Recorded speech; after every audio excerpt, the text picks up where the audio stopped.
అప్పటి ముఖ్యమంత్రి చంద్రశేఖరరావు చెప్తే పనిచేసినా అని చెప్పిండు. నేను అడుగుతున్నా ఇవాళ ఈ టీం ఇన్వెస్టిగేషన్ చేస్తున్న టీంని ఏదో సర్కారు కొలువులు చేసుకుంటున్న వాళ్ళని తెచ్చి ముద్దాయిలు ఎందుకు చేస్తున్నారు? చేసినోడు భుజంగరావు కావచ్చు, చేసినోడు తిరుపతిరావు కావచ్చు, లేదా తిరుపతి అన్న కావచ్చు, లేదా ప్రణీత్ కుమార్ కావచ్చు, లేదా రాధాకిషన్ రావు కావచ్చు, ఇంకొక అడుగు ముందుకేసి ప్రభాకర్ రావు గారు కావచ్చు. చేయించిందెవడు? దుబ్బాక ఉప ఎన్నికల్లో రఘునందన్ రావు బంధువుల దగ్గర ₹1 కోటి పట్టుకున్నాము అని చెప్పిండ్రు. నేను మళ్ళీ వారం రోజుల క్రితం కూడా రాష్ట్ర డీజీపీ గారిని కలిసి ఒక మాట చెప్పిన. డీజీపీ గారు, నా ఫోన్ ట్యాప్ అయిందని ఆ రోజు చెప్పినా, ఈ రోజు చెప్తున్నా, ఈ కేసులో ముద్దాయిగా ఆ రోజు దుబ్బాక ఉప ఎన్నికలకు ఇన్ఛార్జిగా పనిచేసిన హరీష్ రావు గారిని తప్పు జరుగుతుంటే చూస్తూ కూర్చున్న మా డిస్ట్రిక్ట్ మాజిస్ట్రేట్, అప్పటి జిల్లా కలెక్టర్, ప్రస్తుత బీఆర్ఎస్ మెదకి ఎంపీ అభ్యర్థి వెంకట్రామరెడ్డిని ముద్దాయిగా చేయండి అని నేను రాతపూర్వకంగా కంప్లైంట్ ఇచ్చిన. వీళ్ళందరి తర్వాత సార్ అసలు ముఖ్యమంత్రి ఎవరు, డీజీపీ ఎవరు, ఈ ఇద్దరిని ఎందుకు ముద్దాయిగా చేస్తలేరు రేవంత్ రెడ్డి గారు? దీని వెనకాల ఉన్నటువంటి కారణమైంది, దీని వెనకాల మీ ఆలోచన విధానమైంది. తెలంగాణ సమాజం వినాలనుకుంటుంది, తెలుసుకోవాలనుకుంటుంది. అల్లుని ఫోన్ వినడం ఎంత తప్పు, కోడలు ఫోన్ వినడం ఎంత తప్పు, మీకు అన్ని తెలిసి సగం బయట పెట్టడం కూడా అంతే తప్పు అవుతుంది రేవంత్ రెడ్డి గారు. 2016 నుంచి ట్యాపింగ్ మీద ఇన్వెస్టిగేషన్ చేయమన్నప్పుడు మీరు మీ ఓటుకు నోటు కేసుని ఎందుకు పక్కకు పెడుతున్నారు? తెలంగాణ సమాజం తెలుసుకోవాలనుకుంటుంది. కాంగ్రెస్ కి బీఆర్ఎస్ కి మధ్యన అండర్స్టాండింగ్ లేకపోతే చంద్రశేఖరరావుని ఈ కేసులో అక్యూజ్ నెంబర్ 1 గా చేయడంలో ఈ పోలీసులకు ఉన్నటువంటి, ముఖ్యమంత్రి గారికి ఉన్నటువంటి ఇబ్బంది ఏంటో చెప్పాలి. నాకు ఇంకో డౌట్ వస్తుంది. రేవంత్ రెడ్డి గారు, నేను 30 సంవత్సరాల నుంచి ప్రాక్టీస్ చేసే వకీలు అడుగుతున్నా, వాళ్ళు చెప్పిందే రాస్తున్నారు ఆ కన్ఫెషన్ లో, మీకు ఎంత అవసరమో అంతే రాసుకుంటున్నారు అని కూడా డౌట్ వస్తుంది నాకు. వాళ్ళు చెప్పింది రాస్తే చంద్రశేఖరరావు మొదటి ముద్దాయి, రెండో ముద్దాయి హరీష్ రావు, మూడో ముద్దాయి వెంకట్రామరెడ్డి, నాలుగో ముద్దాయి కేటీఆర్ కావాలి, ఐదో ముద్దాయి నవీన్ కుమార్ అనే ఎమ్మెల్సీ కావాలి, ఆరో ముద్దాయి సందీప్ రావు అనే డీసీపీ కావాలి. ఇంకా చాలా మంది పేర్లు ఉన్నాయి నా దగ్గర, లిస్టు చాంతాడంతుంది. రఘునందన్ ఉత్తగానే ఆధారం లేకుండా మా పేర్లు చెప్తుడు, టీవీలు చూసుకుంటే కొంతమంది అనుకుంటారు. రఘునందన్ రావు వెంకట్రామరెడ్డి పేరు డీజీపీ కంప్లైంట్ చేసినప్పుడు ఒక మీడియా మిత్రుడు అడిగిండు, ఎందుకు ఆయన మెదక్ ఎంపీ చేస్తుండు కాబట్టి ఆయనను ముద్దాయిగా చేర్చమంటావా అని అడిగిండు. అన్న ఆ జర్నలిస్ట్ మిత్రునికి ఆ పేపర్ ఆయనకు చెప్పదలుచుకున్నా. ఇవాళ కాంగ్రెస్ ప్రభుత్వానికి అధికారిక పత్రికలో ఒక రిమాండ్ రిపోర్ట్ వచ్చింది, రాధాకిషన్ రావు గారి రిమాండ్ రిపోర్ట్. దాంట్లో రాసిడు ఏమని, బీఆర్ఎస్ కు చెందిన ఓ ఎమ్మెల్సీకి టాస్క్ ఫోర్స్ ఎస్ఐ ఒకరు స్వయంగా డబ్బులు అందజేశారు. 2023 ఎన్నికల సమయంలో టాస్క్ ఫోర్స్ లో పనిచేసిన 2 ఇన్స్పెక్టర్లు ఈ నగదు తరలింపులో కీలక పాత్ర పోషించారు.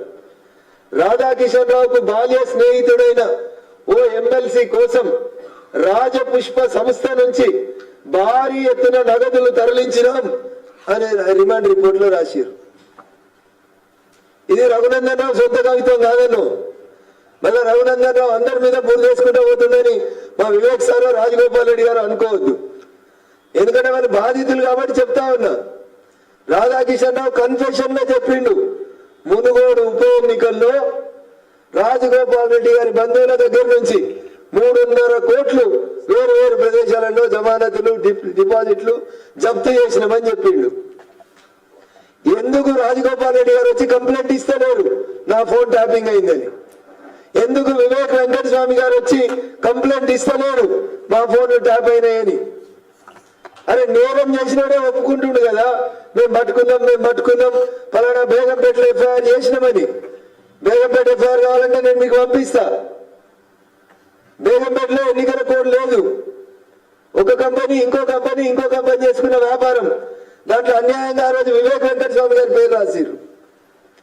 నేను అడుగుతున్నా ఇద్దరు గౌరవ ఎమ్మెల్యేలని, సరే ఇలా మీరు ఇద్దరు అధికార పార్టీలు ఉన్నారు, ముఖ్యమంత్రికి ఒకరు కుడి ఒకరు ఎడమ కదా, చంద్రశేఖరరావుని మొదటి ముద్దాకి ఎందుకు పెడతలేరు? వివేక్ వెంకటస్వామి గారు దయచేసి స్పందించాలని నేను విజ్ఞప్తి చేస్తా ఉన్నా. కోమటిరెడ్డి రాజగోపాల్ రెడ్డి గారు స్వయాన మీ సొంత అన్న ఇవాళ మంత్రి కదా, క్యాబినెట్ లో ఇవన్నీ ఎందుకు చర్చకు వస్తలేవు? వెంకట్రామరెడ్డి గారిని పొంగులేటి శ్రీనివాసరెడ్డి గారు కొత్త విజయం కూడా ఏమైనా కాపాడుతున్నాడా?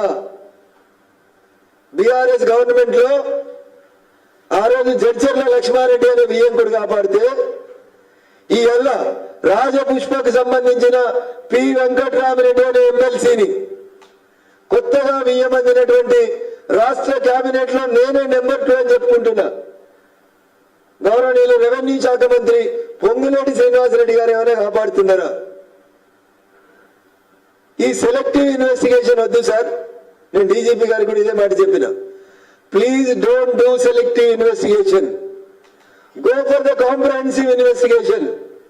2 జూన్ 2014 తెలంగాణ రాష్ట్రం ఏర్పాటైన నుంచి ఎవరెవరు డీజీపీగా పనిచేసారు, ఎవరెవరి ఫోన్లు విన్నారు, ఏ హీరోయిన్ల సంసారాలు కూలిపోయినాయి, ఏ బంగారు వ్యాపారం చేసిన ఇళ్లకి వెళ్ళి డబ్బులు ఎత్తుకపోయిండ్రు, ఏ టీవీ ఛానల్ యజమానిని రిమాండ్ చేసిండ్రు.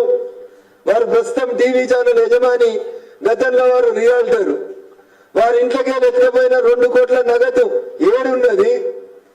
అది డైరెక్ట్ హరీష్ ఇంటికి పోయిందా, కేటీఆర్ ఇంటికి పోయిందా, లేదా వారికి సంబంధించిన హీరోయిన్ ఇంటికి పోయిందా?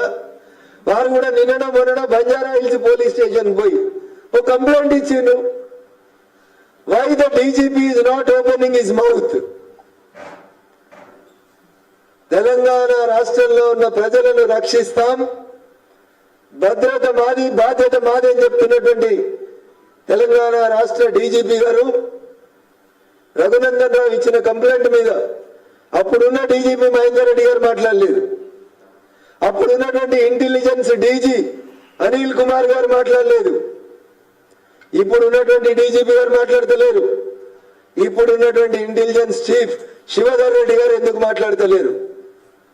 రఘునందన్ రావు మాట్లాడిన దాంట్లో తప్పుంటే yes I'm ready for consequences.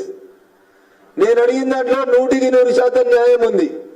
రాష్ట్ర ముఖ్యమంత్రి ప్రమేయం లేకుండా, రాష్ట్ర ముఖ్యమంత్రి ఆదేశాలు లేకుండా ఏ డీజీపీ కానీ, ఏ ఇంటెలిజెన్స్ చీఫ్ కానీ, ఏ ఎస్ఐబి చీఫ్ కానీ టెలిఫోన్ ట్యాపింగ్ చేయరు. గౌరవ మీడియా మిత్రులకు ఇంకొక విజ్ఞప్తి, వీటన్నింటికి ఇద్దరు అధికారికంగా సంతకం పెడతారన్న.